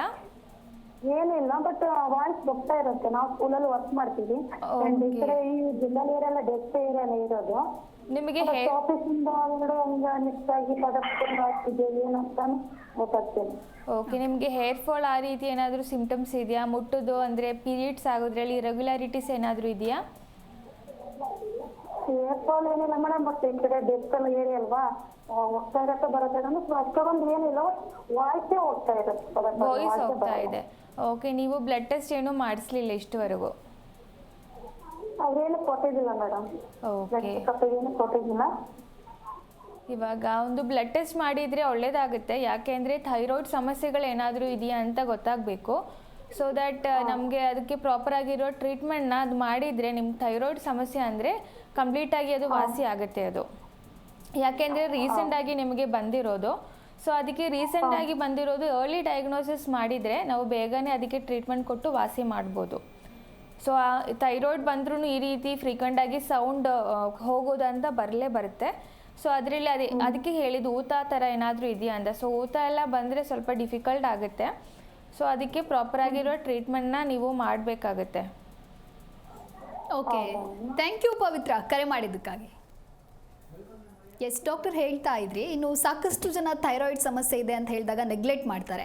ಗೊತ್ತಿದ್ರೂ ಕೂಡ ಈ ರೀತಿ ನೆಗ್ಲೆಕ್ಟ್ ಮಾಡಿದಾಗ ಸಿವಿಯರ್ ಆಗುತ್ತೆ. ಆಗ ಏನೆಲ್ಲ ಕಾಂಪ್ಲಿಕೇಶನ್ ಅವರು ಎದುರಿಸಬೇಕಾಗತ್ತೆ? ಇವಾಗ ಥೈರಾಯ್ಡ್ ಗ್ರಂಥಿಯಲ್ಲಿ ಪ್ರಾಬ್ಲಮ್ಸ್ ಬಂದರೆ, ಕಾಂಪ್ಲಿಕೇಶನ್ಸ್ ಬಂದರೆ ನಮ್ಮ ಮೇಜರ್ ಆರ್ಗನ್ ಅಂತ ಹಾರ್ಟಲ್ಲಿ ಜಾಸ್ತಿಯಾಗಿ ಎಫೆಕ್ಟ್ ಆಗುತ್ತೆ ಅಂತ ನಾನು ಹೇಳ್ತೀನಿ. ಯಾಕೆ ಅಂದರೆ ಇವಾಗ ಹೈಪರ್ ಥೈರಾಯ್ಡಲ್ಲಿನೂ ಸಿಂಪ್ಟಮ್ಯಾಟಿಕಲಿ ಬಂದರೆ ಒಂದು ಹಾರ್ಟ್ ಬೀಟ್ ಜಾಸ್ತಿ ಆಗೋದು ಅಂತಲೂ ಇದೆ, ಆಮೇಲೆ ಒಂದು ಹಾರ್ಟ್ ಬೀಟ್ ಕಡಿಮೆ ಆಗೋದು ಅಂತಲೂ ಇದೆ. ಸೊ ಇವಾಗ ಹಾರ್ಟ್ ಬೀಟ್ ಎಲ್ಲ ಜಾಸ್ತಿ ಆದರೆ ಅಂದರೆ ಟಕಿಕಾರ್ಡಿಯಾ ಅಂತ ಕಂಡೀಷನ್ ಬಂದರೆ ನಮ್ಮದು ಹಾರ್ಟದು ಬೀಟ್ ಬಂದು ನಾರ್ಮಲ್ ಆಗಿ ಒಂದು 80 to 100 ಕನ್ಸಿಡರ್ ಮಾಡಿದರೆ ಈ ಒಂದು ಹಾರ್ಟ್ ಬೀಟ್ ಜಾಸ್ತಿಯಾಗಿ ಕಾಣಿಸುತ್ತೆ. ಸೊ ಈ ಜಾಸ್ತಿಯಾಗಿ ಬಂದಾಗ ನಮ್ಮದು ಮಸಲ್ ಡಾಕ್ಟರ್ ಮಾತನಾಡೋಣ, ಕಾಲರ್ ರೆಡಿ ಇದ್ದಾರೆ. ನಮಸ್ತೆ ಮಂಜುಳಾ, ಕೇಳಿಸ್ತಾ ಇದೆಯಾ? ನಮಸ್ತೆ ಮಂಜುಳಾ, ಎಲ್ಲಿಂದ ಕರೆ ಮಾಡ್ತಾ ಇದ್ದೀರಾ? ಮೇಡಮ್ ನಾವು ಚಿಕ್ಕಬಳ್ಳಾಪುರದಿಂದ ಮೇಡಮ್. ಓಕೆ, ಡಾಕ್ಟರ್ ಇದ್ದಾರೆ, ಮಾತನಾಡಿ. ಹಾ ಮೇಡಮ್. Hello hello. ಹಲೋ, ನಮಸ್ತೆ ಮಂಜುಳಮ್ಮ, ಹೇಳಿ. ಮೇಡಮ್ ನಮ್ಗೆ ಥೈರಾಯ್ಡ್ ಇವಾಗ 3 ತಿಂಗಳಿಂದ ಸ್ಟಾರ್ಟ್ ಆಗಿದೆ ಮೇಡಮ್ ನಮ್ಗೆ. ಓಕೆ. ಫಸ್ಟ್ ಪೀರಿಯಡ್ಸ್ ನನಗೆ ಒಂದು 15 ದಿವಸ 20 ದಿವಸ ಹೋಗೋದು ಮೇಡಮ್, ನನ್ ಗಡ್ಡೆ ಹೋಗೋದು. ಓಕೆ. ಸರಿ, ಇದು ಯಾಕೆ ಹಿಂಗ ಆಗುತ್ತೆ ಅಂದ್ಬಿಟ್ಟು ಹೋಗಿ ಸ್ಕ್ಯಾನಿಂಗ್ ಮಾಡಿಸ್ದೆ ಮೇಡಮ್. ಹೊಟ್ಟೆಲಿ ಗಡ್ಡೆ ಇದೆ ಅಂದ್ರು. ಮತ್ತೆ ಗಡ್ಡೆ ಆಪರೇಷನ್ ಮಾಡಿಸಿದ್ರೆ PH ಕಾಲೇಜ್ ಅಂತ ಹಾಸ್ಪಿಟ್ಲ್ ಇದೆ ಮೇಡಮ್, ಅಲ್ಲಿ ಹೋಗಿ ಆಪರೇಷನ್ ಮಾಡಿಸಿದ್ರೆ ಆಮೇಲೆ ಅವ್ರು ಅಲ್ಲಿ ಹೇಳಿದ್ರು ಮೇಡಮ್ ಥೈರಾಯ್ಡ್ ಇದೆಯಮ್ಮ ಅಂತ. ಓಕೆ. ಇವಾಗ ಥೈರಾಯ್ಡ್ದು 25 ಮಿಲಿ ಟ್ಯಾಬ್ಲೆಟ್ ಕುಡಿತಾ ಇದ್ದೇನೆ ಮೇಡಮ್ ನಾನು ಇವಾಗ. 25 ತಗೋತಾ ಇದ್ರೆ ಥೈರೋನೋಮು? 3 ತಿಂಗಳಿಂದ ತಗೊಂತಾ ಇದ್ದೀನಿ. ಓಕೆ. ಮತ್ತೆ ಇದು ತಲೆ ಕೂದಲು ತುಂಬಾ ಉದುರ್ತಾ ಇದೆ ಮೇಡಮ್ ನನ್ಗೆ. ಓಕೆ, ಇವಾಗ ನಿಮಗೆ ಥೈರಾಯ್ಡ್ ಸಮಸ್ಯೆಯಿಂದ ಇವಾಗ ನಿಮಗೆ ತಲೆಯಲ್ಲಿ ಕೂದಲು ಉದುರೋದೆಲ್ಲ ಬರ್ತಾ ಇರೋದು. ಮತ್ತೆ ಪೀರಿಯಡ್ಸ್ ಮೇಡಮ್ ನನ್ಗೆ ತುಂಬಾ ಪೀರಿಯಡ್ಸ್ ಹೋಗುತ್ತೆ ಮೇಡಮ್. ಹಾಗೆ 5 ದಿವಸ ನನ್ಗೆ ಪೀರಿಯಡ್ಸ್ ಒಂದ್ ಇಷ್ಟಿಷ್ಟು ಹೋಗುತ್ತೆ ಮೇಡಮ್. 6 ದಿವಸ ಆದ್ಮೇಲೆ ಮೇಡಮ್ ಗಡ್ಡೆ ಹೋಗುತ್ತೆ ಮೇಡಮ್. ಇನ್ನ 6 ದಿವಸ ಹೋಗುತ್ತೆ ಮೇಡಮ್ ನನ್ಗೆ. ಓಕೆ, ಇವಾಗ ನೀವು ಹೇಳೋ ಪ್ರಕಾರ ಇದು ನಿಮ್ಮದು ಹೈಪೋಥೈರಾಯ್ಡ್ ಇರ್ಲಿಕ್ಕಿರುತ್ತೆ. ಸೊ ನೀವು ಏನು ಮಾಡಬೇಕಂದ್ರೆ ಪ್ರಾಪರ್ ಆಗಿರೋ ಟ್ರೀಟ್ಮೆಂಟ್ನ ತಗೋಬೇಕಾಗುತ್ತೆ. ಇವಾಗ ನೀವು 25 mg ಥೈರೋನೋಮ್ ಹಾಕ್ತಾ ಇದ್ದೀರಾ. ಸೊ ಬಟ್ ಹಾಕಿದ್ರೂ ನಿಮ್ಮದು ಪೀರಿಯಡ್ಸ್ ಇನ್ನೂ ರೆಗ್ಯುಲರ್ ಆಗಲಿಲ್ಲ, ಇನ್ನೂ ನಿಮಗೆ ಬ್ಲೀಡಿಂಗ್ ಜಾಸ್ತಿಯಾಗಿಯೇ ಬರ್ತಾ ಇದೆ, ಗಂಡು ಥರ ಬರ್ತಾ ಇದೆ ಅಂತ. ಸೊ ಅದಕ್ಕೆ ನೀವು ಏನಂತ? ಅದೇ ಮೇಡಮ್ ನನಗೆ ತುಂಬಾ ಸುಸ್ತಾಗುತ್ತೆ. ವಾಕಿಂಗ್ ಮಾಡ್ತೀನಿ ಮೇಡಮ್, ವಾಕಿಂಗ್ ಮಾಡಿದ್ರು ಕೂಡ ನಾನು ತುಂಬಾ ಸುಸ್ತಾಗ್ಬಿಡ್ತೈತೆ, ವಾಕಿಂಗ್ ಹೋಗೋದೇ ಬೇಡ ಅನ್ಸ್ಬಿಡ್ತೈತೆ ಮೇಡಮ್. ಓಕೆ, ನಿಮಗೆ ವೆಯ್ಟ್ ಗೇನ್ ವೆಯ್ಟ್ ಲಾಸ್ ಆ ರೀತಿ ಏನಾದರೂ ಆಯ್ತಾ? ವೆಯ್ಟ್ ಏನು ನಾನು ಹತ್ತಿಲ್ಲ ಮೇಡಮ್. ನಾನು ವೆಯ್ಟು ನಿಮಗೆ ಜಾಸ್ತಿ ಏನು ಅನಿಸ್ಲಿಲ್ಲ, ಕಮ್ಮಿನೂ ಅನಿಸ್ಲಿಲ್ಲ? ಇಲ್ಲ ಮೇಡಮ್. ಓಕೆ, ನಿಮ್ಗೆ ಲೂಸ್ ಮೋಷನು ಆ ರೀತಿ ಏನಾದರೂ ಇದೆಯಾ? ಲೂಸ್ ಮೋಷನ್ ಆಗೋದು ಅಥವಾ? ಲೂಸ್ ಮೋಷನ್ ಆಗ್ತಾ ಇರ್ತೈತೆ ಮೇಡಮ್. ನನ್ಗೆ ಒಂದ್ ದಿವಸಕ್ಕೆ 3-4 ಸರಿ ಹೋಗ್ತಾ ಇರ್ತೀನಿ ಮೇಡಮ್. ಇರುತ್ತೆ. ಓಕೆ. ಸೊ ನಿಮಗೆ ಇವಾಗ ಹೈಪರ್ ಥೈರಾಯ್ಡ್ ಇದೆ ನಿಮಗೆ, ಹೈಪೋ ಇಲ್ಲ ಹೈಪರ್ ಇದೆ. ಯಾಕೆಂದರೆ ಹೈಪರ್ ಥೈರಾಯ್ಡ್ ಸಮಸ್ಯೆ ಇದ್ದಾಗ ಈ ರೀತಿ ಲೂಸ್ ಮೋಷನ್ಸ್ ಬರೋದು, ಆಮೇಲೆ ಬಟ್ ಅದರಲ್ಲಿ ಸ್ವಲ್ಪ ವೆಯ್ಟ್ ಲಾಸ್ ಆಗುತ್ತೆ. ಬಟ್ ನಿಮಗೆ ವೆಯ್ಟ್ ಲಾಸ್ ಆ ರೀತಿ ಏನೂ ಬಂದಿಲ್ಲ ಇನ್ನು, ನೀವು ನೋಟಿಸ್ ಮಾಡಲಿಲ್ಲ. ಬಟ್ ಏನಂದರೆ ನೀವು ಇವಾಗ 25 mg ತಗೋತಾ ಇದ್ದೀರಾ, ಪರವಾಗಿಲ್ಲ. ಬಟ್ ಏನಂದರೆ ಜೊತೆಯಲ್ಲಿ ಹೋಮಿಯೋಪತಿ ಮೆಡಿಸಿನ್ಸ್ ಕೂಡ ನೀವು ಟ್ರೈ ಮಾಡಿ. ಸೊ ದ್ಯಾಟ್ ನಿಮ್ಮದು ಥೈರೋನೋಮ್ ಮೆಡಿಸಿನ್ಸ್ನ ನಾವು ಕಂಪ್ಲೀಟಾಗಿ ಸ್ಟಾಪ್ ಮಾಡ್ಕೋಬೋದು. ಯಾಕೆಂದರೆ 3 ಮಂತ್ಸಿಂದ ನೀವು ಡಯಾಗ್ನೋಸ್ ಆಗಿದ್ದೀರಾ. ಸೊ ಅದಕ್ಕೆ ಸ್ವಲ್ಪ ಬೇಗನೆ ನೀವು ಟ್ರೀಟ್ಮೆಂಟ್ನ ಸ್ಟಾರ್ಟ್ ಮಾಡಿದರೆ ಇಷ್ಟುವರೆಗೂ ನೀವು ತಗೋತಾ ಇರೋ ಥೈರೋನೋಮ್ನ ನಾವು ಬೇಗನೆ ಸ್ಟಾಪ್ ಮಾಡಿಬಿಟ್ಟು ಕಂಪ್ಲೀಟ್ ಹೋಮಿಯೋಪತಿಯಲ್ಲಿ ರಿಲೈ ಮಾಡ್ಬೋದು. ಸೊ ನಿಮಗೆ ವಿತೌಟ್ ಎನಿ ಸೈಡ್ ಎಫೆಕ್ಟ್ಸ್ ನಿಮ್ಮದು ಥೈರಾಯ್ಡ್ ಪ್ರಾಬ್ಲಮ್ನ ನಾವು ರಿವರ್ಸ್ ಮಾಡ್ತಾ ಹೋಗ್ಬೋದು. ಓಕೆ, ಥ್ಯಾಂಕ್ ಯು ಮಂಜುಳಾ ಕರೆ ಮಾಡಿದ್ದಕ್ಕಾಗಿ. ಎಸ್ ಡಾಕ್ಟರ್, ಹೇಳ್ತಾ ಇದ್ರಿ ನೀವು ಅಂದರೆ ಈ ಸಮಸ್ಯೆ ಸಿವಿಯರ್ ಆದಾಗ ಏನೆಲ್ಲ ಕಾಂಪ್ಲಿಕೇಶನ್ನ ನಾವು ಎದುರಿಸಬೇಕಾಗತ್ತೆ ಅಂತ. ಇವಾಗ ಅದೇ ಹೇಳಿದ್ದು, ಮೇಯ್ನ್ ಆಗಿ ನಮ್ಮದು ಹಾರ್ಟಲ್ಲಿ ಇದು ಎಫೆಕ್ಟ್ ಆಗೋದಂತ ಹೇಳ್ತೀನಿ. ಸೊ ಯಾಕೆ ಅಂದರೆ ಇವಾಗ ಹಾರ್ಟ್ ಬೀಟ್ ಜಾಸ್ತಿ ಅಂದರೆ ಟಕಿಕಾರ್ಡಿಯಲ್ ಕಂಡೀಷನಲ್ಲಿ ನಮ್ಮದು ಹಾರ್ಟದು ಮಸಲ್ಸ್ ಬಂದು ತುಂಬ ಫಾಸ್ಟಾಗಿ ಕಾಂಟ್ರಾಕ್ಟ್ ಆಗುತ್ತೆ. ಸೊ ಆವಾಗ ನಮ್ಮದು ಪ್ರಾಪರಾಗಿ ಇರೋ ಒಂದು ಔಟ್ಪುಟ್ ಬರಲ್ಲ, ಅಂದರೆ ಕಾರ್ಡಿಯಾಕ್ ಔಟ್ಪುಟ್ ಅಂತ. ಸೊ ನಮ್ಮದು ಪ್ರಾಪರಾಗಿ ಕಾಂಟ್ರಾಕ್ಟ್ ಆಗಲಿಲ್ಲ ಅಂದರೆ ನಮ್ಮದು ಬ್ಲಡ್ ಬಂದು ಹಾರ್ಟಿಂದ ಪಂಪ್ ಆಗೋದು ಕಡಿಮೆ ಆಗುತ್ತೆ. ಸೊ ಅದರಲ್ಲಿ ಬ್ಲಡ್ ಇನ್ನೂ ಕ್ಲಾಟ್ ಆಗಲಿಕ್ಕೆ ಜಾಸ್ತಿ ಆಗಿ ಅದಕ್ಕೆ ಏಟ್ರಿಯಲ್ ಫಿಬ್ರಿಲೇಷನ್ ಅಂತ ಒಂದು ಕಂಡೀಷನ್ ಅದು. ಸೊ ಈ ಒಂದು ಕಂಡೀಷನಿಂದ ಏನಾಗುತ್ತೆ ಅಂದರೆ ಅದರಿಂದ ಬ್ಲಡ್ ಕ್ಲಾಟ್ ಆಗೋದಕ್ಕೆ ಆಗುತ್ತೆ. ಆಮೇಲೆ ಬ್ಲಡ್ ಕ್ಲಾಟನ್ನು ನಮ್ಮದು ಅದರಿಂದ ಎಸ್ಕೇಪ್ ಆಗಿ ಬ್ರೈನಿಗೆಲ್ಲ ಹೋಗಿ ಎಫೆಕ್ಟ್ ಆಗಲಿಕ್ಕೆ ಇರುತ್ತೆ. ಸೊ ಬ್ರೈನಿಗೆ ಎಫೆಕ್ಟ್ ಆಗ್ಬೋದು, ಕಿಡ್ನಿಗೆ ಎಫೆಕ್ಟ್ ಆಗ್ಬೋದು, ಲಿವರಿಗೆಲ್ಲ ಎಫೆಕ್ಟ್ ಆಗುತ್ತೆ. ಬ್ರೈನಿಗೆ ಬಂದರೆ ನಮಗೆ ಸ್ಟ್ರೋಕ್ ಅಂತ ಕಂಡೀಷನ್ ಬರಲಿಕ್ಕೆ ಇರುತ್ತೆ. ಆಮೇಲೆ ಲಿವರಲ್ಲಿ ಕೂಡ ಬಂದು ನಮಗೆ ಲಿವರ್ ಪ್ರಾಬ್ಲಮ್ಸ್ ಶುರುವಾಗುತ್ತೆ. ಸೊ ಅದಕ್ಕೆ ಮೇಯ್ನ್ ಆರ್ಗನ್ ಏನಂದ ನೋಡಿದರೆ ಹಾರ್ಟ್ ಅಂತ ಹೇಳ್ತೀನಿ. ಆಮೇಲೆ ಇನ್ನೊಂದು ಈ ಒಂದು ಥೈರಾಯ್ಡ್ ಸಮಸ್ಯೆಗಳು ನಾವು ಜಾಸ್ತಿಯಾಗಿ ಮಹಿಳೆಯರಲ್ಲಿ ಕಾಣಿಸುತ್ತೆ. ಸೊ ಮಹಿಳೆಯರಲ್ಲಿ ಕಾಣ್ತಾ ಏನಾಗುತ್ತೆ ಅಂದರೆ ನಮಗೆ ಇನ್ಫರ್ಟಿಲಿಟಿ ಕಂಡೀಷನ್ಸ್ ಕೂಡ ಇದರಲ್ಲಿ ನಾವು ಕಾಣ್ಬೋದು. ಓಕೆ, ಯಾವ ಏಜ್ ಫ್ಯಾಕ್ಟರ್ನಲ್ಲಿ ಜಾಸ್ತಿ ಈ ಒಂದು ಸಮಸ್ಯೆಯನ್ನು ನಾವು ನೋಡ್ತೀವಿ? ಹಾಗೆ ಡಾಕ್ಟರ್ ಹೇಳ್ತಾ ಇದ್ರಿ ನೀವು ಮಹಿಳೆಯರಲ್ಲಿ ಥೈರಾಯ್ಡ್ ಸಮಸ್ಯೆ ಹೆಚ್ಚಾಗಿ ಉಂಟಾಗತ್ತೆ ಅಂತ. ಯಾವ ಕಾರಣದಿಂದಾಗಿ ಉಂಟಾಗತ್ತೆ? ಇವಾಗ ಮಹಿಳೆಯರಲ್ಲಿ ಯಾಕೆ ಕಾಣಿಸ್ತಾ ಇದೆ ಅಂತ ಹೇಳಿದರೆ, ಇವಾಗ ಅವರದ್ದು ಹಾರ್ಮೋನ್ಸದು ಏನು ಹೇಳೋದು, ನಮ್ಮದು ಮಹಿಳೆಯರದ್ದು ಹಾರ್ಮೋನ್ಸ್ ಅಂದರೆ ಫಿಮೇಲ್ ಹಾರ್ಮೋನ್ಸಿಂದನೇ ನಮಗೆ ಸ್ವಲ್ಪ ಕಾರಣವಂತ ಹೇಳ್ತೀನಿ. ಆಮೇಲೆ ಇವಾಗ ಒಂದು 10 ಜನ ತಗೊಂಡ್ರೆ ಅದರಲ್ಲಿ 8 ಮಹಿಳೆಯರಲ್ಲಿ ಆಮೇಲೆ ಒಂದು 2 ಪುರುಷರಲ್ಲಿ ಕಾಣೋದಂತ. ಆಮೇಲೆ ಮಹಿಳೆಯರಲ್ಲಿ ಕಾಣ್ತಾಗ ಏನಾಗುತ್ತೆ ಅಂದರೆ ಸಿಂಪ್ಟಮ್ಸ್ ಬಂದು ತುಂಬ ಸಿವಿಯರ್ ಅಂತ ಒಂದು ಕಂಡೀಷನ್ಗೆ ಬರಲ್ಲ. ಬಟ್ ಪುರುಷರಲ್ಲಿ ಬಂದರೆ ಅಂದರೆ ಮೇಲ್ ಇದರಲ್ಲಿ ನೋಡಿದರೆ ಅವ್ರದ್ದು ಸಿಂಪ್ಟಮ್ ಆಗಲಿ ಅವ್ರದ್ದು ಕಂಡೀಷನ್ಸ್ ಆಗಲಿ ತುಂಬ ಸಿವಿಯರ್ ಆಗಿರೋ ಅಂತ ಕಾಣಿಸ್ತಾ ಇದೆ. ಸೊ ಮಹಿಳೆಯರಲ್ಲಿ ಬಂದಾಗ ಅವರಲ್ಲಿ ಯಾವುದೆಲ್ಲ ರೀತಿ ಕಾಂಪ್ಲಿಕೇಶನ್ಸ್ ಅಥವಾ ಹೆಂಗೆಲ್ಲ ಆಗುತ್ತೆ ಅಂತ ನೋಡಿದರೆ, ಇವಾಗ ಅವರಲ್ಲಿ ಇನ್ಫರ್ಟಿಲಿಟಿ ನೋಡಿದರೆ ಅವರದ್ದು ಪ್ರಿಮೆಚ್ಯೂರ್ ಆಗಿ ಅವರದ್ದು ಓವಮ್ ರಿಲೀಸ್ ಆಗುವಂಥ, ಅಂದರೆ ಓವಮ್ ಬಂದು ಮೆಚ್ಯೂರ್ ಆಗಿ ರಿಲೀಸ್ ಆಗಲ್ಲ, ಪ್ರಿಮೆಚ್ಯೂರ್ ಆಗಿ ರಿಲೀಸ್ ಆಗುವಂಥ ಒಂದು ಕಾಣಿಸುತ್ತೆ. ಆಮೇಲೆ ಮೇಲ್ಸಲ್ಲಿ ನೋಡಿದರೆ ಅವ್ರದ್ದು ಸ್ಪರ್ಮ್ಯಾಟೋಜೆನೆಸಿಸ್ ಅಂತ ಒಂದು ಪ್ರಾಸೆಸ್ ಬರುತ್ತೆ. ಸೊ ಅದರಲ್ಲಿ ಸ್ಪರ್ಮದು ಪ್ರೊಡಕ್ಷನ್ ಕಡಿಮೆ ಆಗೋದು, ಆಮೇಲೆ ಅದರದ್ದು ಮೆಚುರಿಟಿ ಇಲ್ಲದಾಗೋದು, ಆಮೇಲೆ ಅವ್ರದ್ದು ಮೋಟಿಲಿಟಿ ಕಡಿಮೆ ಆಗೋದು, ಈ ರೀತಿ ಇರೋ ಸಿಂಪ್ಟಮ್ಸ್ ಕೂಡ ನಾವು ಕಾಣಿಸುತ್ತೆ. ಓಕೆ, ಇನ್ನು ನಮ್ಮ ಈಗಿನ ಜೀವನ ಶೈಲಿಯಿಂದಾಗಿ ಏನಾದರೂ ಥೈರಾಯ್ಡ್ ಸಮಸ್ಯೆ ಬರ್ತಾ ಇದೆಯಾ ಅಂತ? ಇಫ್ ಬರ್ತಾ ಇದ್ದರೆ ಹೇಗೆ ನಮ್ಮ ಒಂದು ಲೈಫ್ ಸ್ಟೈಲ್ನ ನಾವು ಮಾಡಿಫಿಕೇಷನ್ ಮಾಡ್ಕೊಳ್ಬೇಕು ಡಾಕ್ಟರ್? ಇವಾಗ ಲೈಫ್ ಸ್ಟೈಲ್ ನೋಡಿದರೆ ಇವಾಗ ಎಲ್ಲರೂ ವರ್ಕ್ ಫ್ರಮ್ ಹೋಮ್ ಮಾಡಿರ್ತಾರೆ, ಕೂತ್ಕೊಂಡು ಕೆಲಸ ಮಾಡಿರ್ತಾರೆ. ಆಮೇಲೆ ಅವ್ರದ್ದು ಫುಡ್ ಹ್ಯಾಬಿಟ್ಸ್ ಕೂಡ ಅಷ್ಟು ಚೇಂಜ್ ಆಗಿರ್ತಾರೆ. ಜಾಸ್ತಿ ಸಪ್ಲಿಮೆಂಟ್ರಿ ಮೆಡಿಸಿನ್ಸ್ ಕೂಡ ತಗೋತಾ ಇರೋರು ಅದು ಕೂಡ ಇರ್ತಾರೆ. ಸೊ ಅದಕ್ಕೆ ಡಯಟ್ ಅಥವಾ ಲೈಫ್ ಸ್ಟೈಲ್ ಎಲ್ಲ ನೋಡಿದರೆ ನಾವು ಅವರಿಗೆ ಡಯಟನ್ನು ಸ್ವಲ್ಪ ಚೇಂಜ್ ಮಾಡಲಿಕ್ಕೆ ಹೇಳ್ತೀನಿ. ಯಾಕೆಂದರೆ ಇವಾಗ ಕೆಲವರು ಜಿಮ್ಮಿಗೆ ಹೋಗ್ತಾ ಇರ್ತಾರೆ. ಸೊ ಅವರು ಸ್ವಲ್ಪ ಜಾಸ್ತಿಯಾಗಿ ಪ್ರೋಟೀನ್ ಡಯಟ್ನ ಫಾಲೋ ಮಾಡಿರ್ತಾರೆ. ಆಮೇಲೆ ಕೆಲವರು ಸೋಯಾ ಮಿಲ್ಕ್ ಆಗಲಿ ಸೋಯಾ ಪ್ರಾಡಕ್ಟ್ಸ್ನ ಜಾಸ್ತಿ ಕನ್ಸ್ಯೂಮ್ ಮಾಡಿರ್ತಾರೆ. ಸೊ ಇದರಲ್ಲಿ ಎಲ್ಲ ಸ್ವಲ್ಪ ಗೋಯಿಟ್ರೋಜನ್ ಅಂದರೆ ನಮ್ಮ ಥೈರಾಯ್ಡಿಗೆ ಎಫೆಕ್ಟ್ ಆಗುವಂಥ ಒಂದು ಪದಾರ್ಥ ಅದು, ಅದೆಲ್ಲ ಸ್ವಲ್ಪ ಹೆಚ್ಚಾಗಿರುತ್ತೆ. ಸೊ ಅದಕ್ಕೆ ಆ ರೀತಿ ಇರೋ ಫುಡ್ ಐಟಮ್ಸ್ ಎಲ್ಲ ಜಾಸ್ತಿ ಕನ್ಸ್ಯೂಮ್ ಮಾಡಿದರೆ ನಮಗೆ ಥೈರಾಯ್ಡ್ ಪ್ರಾಬ್ಲಮ್ಸ್ ಜಾಸ್ತಿ ಆಗೋದಕ್ಕೆ ಅದೊಂದು ಕಾರಣವಾಗುತ್ತೆ. ಆಮೇಲೆ ಇನ್ನೊಂದು ಬ್ರೋಕೊಲಿ ಆಗಲಿ, ಕ್ಯಾಬೇಜ್ ಆಗಲಿ, ಕಾಲಿಫ್ಲವರ್ ಆಗಲಿ, ಅಂದರೆ ಗೋಬಿ. ಓಕೆ ಡಾಕ್ಟರ್, ಮಾತನಾಡೋಣ. ಕಾಲರ್ ರೆಡಿ ಇದ್ದಾರೆ. ಶ್ವೇತಾ ನಮಸ್ತೆ, ಎಲ್ಲಿಂದ ಕರೆ ಮಾಡ್ತಾ ಇದ್ದೀರಾ? ಬಳ್ಳಾರಿಯಿಂದ ಮೇಡಮ್. ಓಕೆ, ಡಾಕ್ಟರ್ ಇದ್ದಾರೆ, ಮಾತನಾಡಿ. ಹಲೋ, ನಮಸ್ತೆ. ನಮಸ್ಕಾರ ಶ್ವೇತಾ, ಹೇಳಿ. ನನಗೆ 1.5 year 2 year ಇಂದ ಥೈರಾಯ್ಡ್ ಇದೆ ಅಂತ ಹೇಳಿದ್ರು. ಸೈಡ್ ಎಫೆಕ್ಟ್ ಜಾಸ್ತಿ ಆಗ್ತದೆ ಮೇಡಮ್. ಥೈರಾಯ್ಡ್ ಜಾಸ್ತಿ ಆಗ್ತಾ ಇದೆ? ಹೌದು. ಓಕೆ, ಥೈರಾಯ್ಡ್ ನಾರ್ಮಲ್ ಇದೆ, ಬಟ್ ಅದರಿಂದ ಸೈಡ್ ಎಫೆಕ್ಟ್ ಜಾಸ್ತಿ ಇದೆ. ಸೈಡ್ ಎಫೆಕ್ಟ್ ಬ್ರೀತಿಂಗ್ ಅಲ್ಲಿ ಪ್ರಾಬ್ಲಮ್, ಗಂಟ್ಲ ಹತ್ರ ಫುಲ್ ಸ್ವೆಲ್ಲಿಂಗ್ ಇರುತ್ತೆ, ನುಂಗುವಾಗ ಪ್ರಾಬ್ಲಮ್ ಆಗುತ್ತೆ. ಓಕೆ, ಸೊ ನೀವು ವಾಯ್ಸ್ ಎಲ್ಲ ಫುಲ್ ಚೇಂಜ್ ಆಗಿದೆ. ಓಕೆ, ನಿಮ್ದು ಏಜ್ ಎಷ್ಟಾಯಿತು ಇವಾಗ? 38 ಆಗಿದ್ರೆ. ಓಕೆ, ಸೊ ನಿಮ್ಮದು ಎಂತ ಹೇಳೋದು, ಈ ರೀತಿ ನೋವು ಮತ್ತು ಹೇರ್ ಫಾಲ್ ಎಲ್ಲ ಸ್ವಲ್ಪ ಜಾಸ್ತಿಯಾಗಿ ಯಾವಾಗಿಂದ ಕಾಣಿಸ್ತಾ ಇದೆ? ಮೆಡಿಸಿನ್ಸ್ ಹಾಕಿ ಅಂದರೆ ಅಥವಾ ಫಸ್ಟಿಂದನೇ ಇದೆಯಾ ನಿಮಗೆ? ಮೆಡಿಸಿನ್ಸ್ ಸ್ಟಾರ್ಟ್ ಮಾಡಿದ್ದಾದ್ರಿಂದ ಸ್ವಲ್ಪ ಹೇರ್ ಫಾಲ್ ಜಾಸ್ತಿ ಇದೆ. ಸ್ವಲ್ಪ ಜಾಸ್ತಿ ಆಗಿದ್ದೀರಾ. ಓಕೆ, ಎಷ್ಟು ಎಮ್ ಜಿ ತಗೋತಾ ಇದ್ದೀರಾ ತಾವು ನೀವು? ಈಗ ರೀಸೆಂಟ್ ಆಗಿ ಚೆಕ್ ಮಾಡಿದಾಗ 50 mg 6 ಏನೋ CSH 6 ಇದೆ.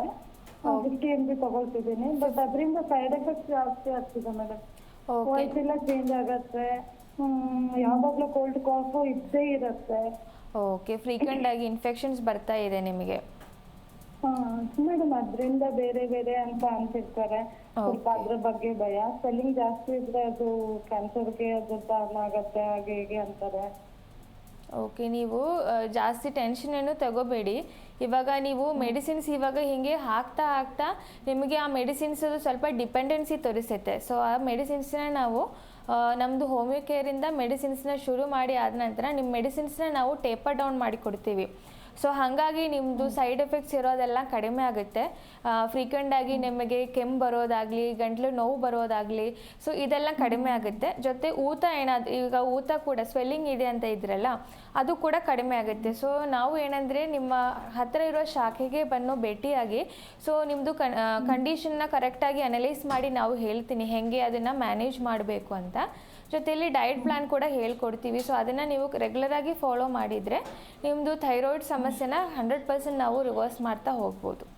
ಓಕೆ, ಥ್ಯಾಂಕ್ ಯು ಶ್ವೇತಾ ಕರೆ ಮಾಡಿದ್ದಕ್ಕಾಗಿ. ದೇವರಾಜ್ ಅಂತ ಲೈನ್ನಲ್ಲಿದ್ದಾರೆ. ನಮಸ್ತೆ ದೇವರಾಜ್. ನಮಸ್ತೆ. ಎಲ್ಲಿಂದ ಕರೆ ಮಾಡ್ತಾ ಇದ್ದೀರಾ? ಮೇಡಮ್ ದೊಡ್ಡಬಳ್ಳಾಪುರದಿಂದ. ಓಕೆ, ಡಾಕ್ಟರ್ ಇದ್ದಾರೆ, ಮಾತನಾಡಿ ಸರ್. ಹಲೋ. ಹಲೋ, ಹೇಳಿ ಮೇಡಮ್. ಹಲೋ, ನಮಸ್ತೆ. ನಮಸ್ತೆ ಮೇಡಮ್. ಹೇಳಿ, ಏನಾಗಿದೆ ನಿಮಗೆ ಅಂತ? ನನಗೆ ಗಂಟು ಹೊಡೆಯುತ್ತೆ. ಗಂಟ್ಲು ಒಡೆಯುತ್ತೆ? ಹಾಂ, ಹೌದು. ಹೇಳಿ ಮೇಡಮ್, ಕೇಳಿಸ್ತಾ ಇದೆ, ಹೇಳಿ. ಗಂಟು ಹೊಡೆಯುತ್ತೆ. ಓಕೆ. ಅದೇ ಗಂಟು ಹೊಡೆಯೋದಷ್ಟೇ, ನೋವೇನಿಲ್ಲ ನನಗೆ, ಉರಿಯುತ್ತೆ ಅಷ್ಟೇ. ನನಗೆ ಉರಿ ಎತ್ಕೊಂಡ್ಬಿಡುತ್ತೆ. ಓಕೆ. Half an hour. ನಿಮಗೆ ಜೊತೆ ಬೇರೆ ಏನಾದರೂ ಸಿಂಪ್ಟಮ್ಸ್ ಏನಾದರೂ ಇದೆಯಾ? ಮೈಯಲ್ಲಿ ಮೈಕೈ ನೋವು ಬರೋದು, ತುಂಬ ಸುಸ್ತಾಗೋದು, ಆಮೇಲೆ ಆ ಥರ ಏನಿಲ್ಲ ಮೇಡಮ್. ಆ ಥರ ಏನೂ ಇಲ್ಲ. ನಿಮಗೆ ಎಷ್ಟು ದಿನದಿಂದ ಇದೆ ಈ ಗಂಟ್ಲದು ಪ್ರಾಬ್ಲಮ್ ಇವಾಗ? ಅಂದರೆ ಈಗ ಒಂದು 6 ಮಂತ್ ಮೇಡಮ್. 6 ಮಂತ್ 1 ಇಯರಿಂದ. 6 ಮಂತಿಂದ ಇದೆ. ಏನಾದರೂ ಮೆಡಿಸಿನ್ಸ್ ಹಾಕಿದ್ರಾ ತಾವು? ಮೇಡಮ್, ಟಿವಿ ನೋಡ್ತಾ ಮಾತನಾಡ್ತಿದ್ರೆ ದಯಮಾಡಿ ವಾಲ್ಯೂಮ್ನ ಮ್ಯೂಟ್ ಮಾಡಿ. ಇಲ್ಲ ಮೇಡಮ್, ನಾನು ಆಚೆ ಇದ್ದೀನಿ. ಓಕೆ, ಹೇಳಿ. ನೀವೇನಾದರೂ ಮೆಡಿಸಿನ್ಸ್ ಹಾಕಿದ್ರಾ ಇದಕ್ಕೆ? ಹಾಂ, ಹಾಕಿದೆ ಮೇಡಮ್. ನಾನು ಹಾಸ್ಪಿಟಲ್ ಗೌರ್ಮೆಂಟ್ ತೋರಿಸ್ಕೊಂಡಿದ್ದೆ. ಓಕೆ. ಮತ್ತು ಆಯುರ್ವೇದಿಕ್ ಹಾಸ್ಪಿಟಲ್ ತೋರಿಸ್ಕೊಂಡಿದ್ದೆ. ಓಕೆ. ಅವ್ರು ಏನಂತ ಹೇಳಿದ್ರಾ ನಿಮಗೆ? ಥೈರಾಯ್ಡ್ ಸಮಸ್ಯೆ ಏನಾದರೂ ಇದೆಯಾ ಅಂತ ಹೇಳಿದ್ದೀರಾ? ಹಾಂ, ಹೇಳಿದೆ ಮೇಡಮ್. ಓಕೆ. ಸೊ ಅದಕ್ಕೆ ನೀವು ಮೆಡಿಸಿನ್ಸ್ ಥೈರೋನಮ್ ಏನಾದರೂ ಹಾಕ್ತಾ ಇದ್ದೀರಾ? ಅಲೋ, ಇಲ್ಲ ಮೇಡಮ್, ಮೆಡಿಸನ್ ತಗೊಂಡಿದ್ದೆ ನಾನು. ಇನ್ನೂ ಮೆಡಿಸಿನ್ಸ್ ತಗೊಳ್ಳಿಲ್ಲ. ನೀವು ಬ್ಲಡ್ ಟೆಸ್ಟ್ ಎಲ್ಲ ಮಾಡಿದ್ದೀರಾ? ಎಲ್ಲ ಮಾಡಿದ್ದೀವಿ ಮೇಡಮ್. ಎಲ್ಲ ಮಾಡಿದ್ದೀರಾ? ಸೊ ನೀವು ಏನಂದರೆ ಬ್ಲಡ್ ಟೆಸ್ಟಲ್ಲಿ ಹೇಗಿದ್ದೀರಾ ಅಂತ ನೋಡಿಬಿಟ್ಟು ಅದನ್ನು ಟ್ರೀಟ್ಮೆಂಟ್ ತಗೊಂಡಿದ್ದಾದ್ಮೇಲೆ ಮತ್ತೆ ನನಗೆ ನಾರ್ಮಲ್ ಬಂದ್ಬಿಟ್ಟಿತ್ತು ಮೇಡಮ್. ನಾರ್ಮಲ್ ಆಗಿದ್ದೀರಾ ಇವಾಗ. ಬಟ್ ಏನಂದರೆ ನಿಮಗೆ ಗಂಟ್ಲಿಗೆ ನೋವು, ಉರಿ ಬರ್ತಾ ಇದೆ. ನೋವೇನಿಲ್ಲ ಮೇಡಮ್, ಉರಿ ಆಗುತ್ತಷ್ಟೇ. ಒಂದು ಟೈಮು ಏನಾದರೂ ಉರಿ ಆಗುತ್ತಷ್ಟೇ, ಒಂದು ಹಾಫ್ ಅನ್ ಅವರ್ ಆ ಥರ. ಓಕೆ. ಆಮೇಲೆ ಅಷ್ಟೇ ಕ್ಲಿಯರ್ ಆಗುತ್ತೆ. ಓಕೆ. ನೀವು ಆಯುರ್ವೇದಿಕ್ ಮೆಡಿಸಿನ್ಸನ್ನ ಹಾಕ್ತಾ ಇತ್ತು? ಆಯುರ್ವೇದಿಕ್ ಮೆಡಿಸಿನ್ ತಗೊಂಡೇ ಇದ್ದು ಮೇಡಮ್. ಓಕೆ. ಸೊ ನಿಮ್ಮ ಕಂಡೀಷನ್ಸ್ ಇವಾಗ ನೋಡುವಾಗ ಅದಕ್ಕೆ ಪ್ರಾಪರಾಗಿರೋ ಟ್ರೀಟ್ಮೆಂಟ್ನ ಬೇಕಾಗುತ್ತೆ. ಯಾಕೆಂದರೆ ನಿಮ್ಮದು ಥೈರಾಯ್ಡ್ ಹಾರ್ಮೋನ್ಸ್ ಇವಾಗ ಮೆಡಿಸಿನ್ಸಿಂದ ಕಡಿಮೆ ಆದ್ರೂ ಅದ್ರದ್ದು ಸೈಡ್ ಎಫೆಕ್ಟ್ಸಿಂದ ನಿಮಗೆ ಏನಾದರೂ ಬಂದಿರುತ್ತೆ. ಸೊ ಅದನ್ನು ಪ್ರಾಪರ್ ಅನಲೈಸ್ ಮಾಡಿ ಅದಕ್ಕೆ ಪ್ರಾಪರಾಗಿರೋ ಟ್ರೀಟ್ಮೆಂಟ್ನ ಮಾಡಿದರೆ ನಿಮಗೆ ಇವಾಗ ಇರೋ ಸಮಸ್ಯೆಗಳು ಕೂಡ ಹೋಗುತ್ತೆ. ಸೊ ನಿಮ್ಮದು 100% ಅಂದರೆ ನಿಮ್ಮ ಇರೋ ಕಾಯಿಲೆಯಿಂದ ನೀವು ವಿಮುಕ್ತಿ ಮಾಡ್ಕೋಬೋದು. ಓಕೆ, ಥ್ಯಾಂಕ್ ಯು ಕರೆ ಮಾಡಿದ್ದಕ್ಕಾಗಿ. ಡಾಕ್ಟರ್ ಹೇಳ್ತಾ ಇದ್ರಿ, ಇನ್ನು ಕನ್ಸೀವ್ ಆದಾಗ ಥೈರಾಯ್ಡ್ ಸಮಸ್ಯೆ ಇರುತ್ತೆ, ಡೆಲಿವರಿ ಆದ ನಂತರದಲ್ಲಿ ಥೈರಾಯ್ಡ್ ಸಮಸ್ಯೆ ಇರೋದಿಲ್ಲ ಅಂತ ಹೇಳ್ತಾರೆ. ಏನಿದು ರೀಸನ್ ಯಾಕೆ ಅಂತ? ಇವಾಗ ಥೈರಾಯ್ಡ್ ಇವಾಗ ಪ್ರೆಗ್ನೆನ್ಸಿ ಟೈಮಲ್ಲಿ ಥೈರಾಯ್ಡ್ ಪ್ರಾಬ್ಲಮ್ಸ್ ಯಾಕೆ ಬರುತ್ತೆ ಅಂದರೆ ನಮ್ಮದು ಬಾಡಿಯಲ್ಲಿ ಫಿಮೇಲ್ ಹಾರ್ಮೋನ್ಸ್ ಅಥವಾ FSH ಅಂತ LH ಅಂತ ಹಾರ್ಮೋನ್ಸ್ ಎಲ್ಲ ಇರುತ್ತೆ. ಸೊ ಈ ಒಂದು ಹಾರ್ಮೋನ್ಸದು ಎಫೆಕ್ಟ್ ಸ್ವಲ್ಪ ಜಾಸ್ತಿ ಆಗಿರುತ್ತೆ. ಆಮೇಲೆ ಏನಂದರೆ ನಾವು ಪ್ರೆಗ್ನೆಂಟ್ ಇದ್ದಾಗ ನಮ್ಮ ಬಾಡಿಯಲ್ಲಿ HCG ಅಂದರೆ ಹ್ಯೂಮನ್ ಗೊನಾಡೋಟ್ರೋಪಿಕ್ ಹಾರ್ಮೋನ್ಸ್ ಅಂತ ಒಂದು ಬರುತ್ತೆ. ಸೊ ಈ ಒಂದು ಹಾರ್ಮೋನ್ ಬಂದು ಅದರದ್ದು ಎಫೆಕ್ಟ್ ನಮ್ಮದು ಥೈರಾಯ್ಡ್ ಗ್ಲ್ಯಾಂಡ್ ಮೇಲೆ ಇರುತ್ತೆ. ಸೊ ಈ ಒಂದು ಗ್ಲ್ಯಾಂಡ್ ಮೇಲೆ ಈ ಎಫೆಕ್ಟ್ ಇದ್ದಾಗ ಸ್ವಲ್ಪ ಜಾಸ್ತಿಯಾಗಿ ಹಾರ್ಮೋನ್ಸ್ದ ಪ್ರೊಡಕ್ಷನ್ಸ್ನ ನಾವು ಕಾಣ್ಬೋದು. ಸೊ ಫಸ್ಟು 3 ಮಂತ್ಸ್ ಅಂದರೆ ಫಸ್ಟು ಟ್ರೈಮಸ್ಟರಲ್ಲಿ ನಾವು ಈ ರೀತಿ ಇರುವ ಕಂಡೀಷನ್ನ ಕಾಣ್ಬೋದು. ಸೊ ಅದಕ್ಕೆ ಪ್ರಾಪರ್ ಆಗಿರೋ ಅನಲೈಸ್ ಮಾಡಬೇಕು. ಯಾಕೆ ಅಂದರೆ ಈ ಒಂದು ಪರ್ಟಿಕ್ಯುಲರ್ HCG ಹಾರ್ಮೋನಿಂದ ಹೀಗೆ ಥೈರಾಯ್ಡ್ ಗ್ರಂಥಿ ಮೇಲೆ ಇರೋ ಎಫೆಕ್ಟಿಂದ ಹಾರ್ಮೋನ್ದು ಉತ್ಪತ್ತಿ ಜಾಸ್ತಿ ಆಗಿದೆ ಅಂದರೆ ಅದಕ್ಕೆ ಪ್ರಾಪರ್ ಆಗಿರೋ ನೀಡಲಿ, ಅಂದರೆ ಪ್ರಾಪರ್ ಆಗಿರೋ ಕೇರ್ ಕೊಟ್ಟರೆ ಈ ಒಂದು ಹಾರ್ಮೋನ್ದ ಪ್ರೊಡಕ್ಷನನ್ನು ನಾವು ಕಂಟ್ರೋಲ್ ಮಾಡ್ತಾ ಹೋಗ್ಬೋದು. ಆಮೇಲೆ ಏನಂದರೆ ಪೋಸ್ಟ್ 3 ಮಂತ್ ಅಂದರೆ ಫಸ್ಟ್ ಟ್ರೈಮಸ್ಟರಿಂದ ಸೆಕೆಂಡ್ ಥರ್ಡ್ ಟ್ರೈಮಸ್ಟರಲ್ಲಿ ನಿಮಗೆ ಥೈರಾಯ್ಡ್ ಹಾರ್ಮೋನ್ ಹಾಗೇನೆ ಕಂಟಿನ್ಯೂ ಆಗ್ತಾ ಇದೆ ಅಂದರೆ ಅದಕ್ಕೆ ಪ್ರಾಪರ್ ಆಗಿರೋ ಟ್ರೀಟ್ಮೆಂಟ್ನ ನಾವು ಶುರು ಮಾಡಬೇಕಾಗತ್ತೆ. ಓಕೆ. ಯಾಕೆ ಅಂದರೆ ಈ ಹಾರ್ಮೋನ್ಸ್ದು ಪ್ರೊಡಕ್ಷನ್ ಇನ್ನೂ ಜಾಸ್ತಿ ಆಗಿ ಅಂದರೆ ಕಾಣಿಸ್ತಾ ಅಂದರೆ over active hyperthyroid condition ಕಾಣ್ತಾ ಹೋದರೆ ಅದು ನಿಮ್ಮದು ಬೇಬಿಗೆ ಎಫೆಕ್ಟ್ ಆಗುತ್ತೆ. ಜೊತೆಯಲ್ಲಿ ಸ್ಪಾಂಟೇನಿಯಸ್ ಅಬೋಷನ್ ಆಗಲಿಕ್ಕೆ ಇರುತ್ತೆ. ಆಮೇಲೆ ಹೊಟ್ಟೆಯಲ್ಲಿ ಬೇಬಿದು ಗ್ರೋತ್ ಬಂದು ತುಂಬ ಲಿಮಿಟೆಡ್ ಆಗುತ್ತೆ. ಅಂದರೆ ಏನು ಹೇಳೋದು, ಗ್ರೋತ್ ಬಂದು ತುಂಬ ಚಿಕ್ಕದಾಗಿ ಅಂದರೆ ಜಸ್ಟೇಷನಲ್ ಏಜ್ ನೋಡಿದರೆ ಅವರದ್ದು ಬೇಬಿ ಗ್ರೋತ್ ಬಂದು ಅದರಿಂದ ಚಿಕ್ಕದಾಗಿರುತ್ತೆ. ಆಮೇಲೆ ಕೆಲವು ಟೈಮ್ ಏನಾಗುತ್ತೆ, ಸ್ಕಲ್ ಅಂದರೆ ಸ್ಕಳ್ಳದು ಗ್ರೋತ್ ಬಂದು ಕಂಟ್ರೋಲ್ ಅಂದರೆ ವೆಲ್ ಡೆವಲಪ್ ಆಗಲ್ಲ. ಸೊ ಹಾಗೆ ಇದ್ದಾಗ ಸ್ಕಳ್ಳಲ್ಲಿ ಕೂಡ ಆ ರೀತಿ ಇರೋ ಚೇಂಜಸ್ನ ನಾವು ಕಾಣಿಸುತ್ತೆ. ಕೆಲವು ಟೈಮಲ್ಲಿ ಲೋ ಬರ್ತ್ ವೆಯ್ಟ್ ಬೇಬೀಸ್ ಬರುತ್ತೆ. ಮತ್ತು ಟರ್ಮ್ಗೆ ಮುಂಚೆ ಅಂದರೆ LG ಅಂತ ಹೇಳೋದು ನಮ್ಮದು ಗ್ರೋತು ಕಂಪ್ಲೀಟ್ ಆಗಲಿಕ್ಕೆ ಮುಂಚೆ ಲೋ ಬರ್ತ್ ವೆಯ್ಟ್ ಬೇಬೀಸ್ನ ನಾವು ಬರ್ಬೋದು. ಅಂದರೆ IUGR ಅಂತ ಹೇಳ್ತೀನಿ, intra uterine growth retarded babies ಅಂತ. ಸೊ ಆ ರೀತಿ ಕೂಡ ನಾವು ಈ ರೀತಿ ಥೈರಾಯ್ಡ್ದ ಹಾರ್ಮೋನ್ ಪ್ರೊಡಕ್ಷನ್ ಜಾಸ್ತಿ ಇದ್ದಾಗ ನಾವು ಕಾಣ್ಬೋದು. ಓಕೆ ಡಾಕ್ಟರ್, ಇನ್ನು ನಮ್ಮ ಕಾರ್ಯಕ್ರಮಕ್ಕೆ ಆಗಮಿಸಿ ಥೈರಾಯ್ಡ್ ಕುರಿತಂತೆ ಸಂಪೂರ್ಣ ಮಾಹಿತಿಯನ್ನು ತಿಳಿಸ್ಕೊಟ್ಟಿದ್ದೀರಾ. ಥ್ಯಾಂಕ್ ಯು ಡಾಕ್ಟರ್, ಕಾರ್ಯಕ್ರಮಕ್ಕೆ ಆಗಮಿಸಿದ್ದಕ್ಕಾಗಿ. Thank you. ಎಸ್, ನೋಡಿದ್ರಲ್ವಾ ವೀಕ್ಷಕರೇ, ಇವತ್ತಿನ ಕಾರ್ಯಕ್ರಮದಲ್ಲಿ ಥೈರಾಯ್ಡ್ ಸಮಸ್ಯೆ ಅಂದರೆ ಏನು, ಯಾಕೆ ಈ ಸಮಸ್ಯೆ ಉಂಟಾಗುತ್ತೆ, ಜೊತೆಗೆ ಇದಕ್ಕೆ ಪರಿಹಾರಗಳೇನು ಅಂತ ಹೇಳಿ ಡಾಕ್ಟರ್ ತಿಳಿಸಿಕೊಟ್ಟಿದ್ದಾರೆ. ನೀವು ಕೂಡ ಈ ಸಮಸ್ಯೆಯಿಂದ ಬಳಲ್ತಾ ಇದ್ರೆ ನಿಮ್ಮ ಟಿವಿ ಸ್ಕ್ರೀನ್ ಮೇಲೆ ಲಭ್ಯವಾಗ್ತಾ ಇರುವಂತಹ ಈ ಸಂಖ್ಯೆಗೆ ಕರೆ ಮಾಡಿ ಡಾಕ್ಟರ್ ಜೊತೆಗೆ ಮಾತನಾಡಿ, ಭೇಟಿಯಾಗಿ ಹಾಗೂ ನಿಮ್ಮ ಸಮಸ್ಯೆಗೆ ಸೂಕ್ತ ಪರಿಹಾರವನ್ನ ಕಂಡುಕೊಳ್ಳಿ ಅಂತ ಹೇಳ್ತಾ ನೋಡ್ತಾ ಇರಿ ಜಿ ಕನ್ನಡ ನ್ಯೂಸ್, ಸತ್ಯವೇ ಸುದ್ದಿಯ ಜೀವಾಳ. ವಾಸಿಯಾಗದ ಆರೋಗ್ಯ ಸಮಸ್ಯೆ ನಿಮ್ಮನ್ನ ಕಾಡುತ್ತಿದೆಯಾ? ಹಾಗಿದ್ರೆ ಚಿಂತೆ ಬಿಡಿ, ನಮ್ಮ ಹೋಮಿಯೋ ಕೇರ್ಗೆ ಬನ್ನಿ. ಹೋಮಿಯೋ ಕೇರ್ ಇಂಟರ್ನ್ಯಾಷನಲ್ ಹಲವು ಆರೋಗ್ಯ ಸಮಸ್ಯೆಗಳಿಗೆ ಸಿಗಲಿದೆ ಸೂಕ್ತ ಪರಿಹಾರ. ನೇರ ಭೇಟಿಗೆ ಸಂಪರ್ಕಿಸಿ 9550 00 1133 1800 10 81 212.